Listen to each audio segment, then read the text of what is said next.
Makassar ini berkumpul lebih dari 12.000 orang.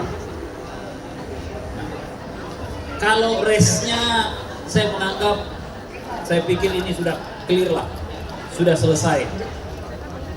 Panitianya, foldernya, semuanya saya pikir sudah selesai. Ini sekarang bola ada sama saya, ada sama pemerintah Kota Makassar. Bagaimana menyiapkan jalanan yang mulus untuk para pelari.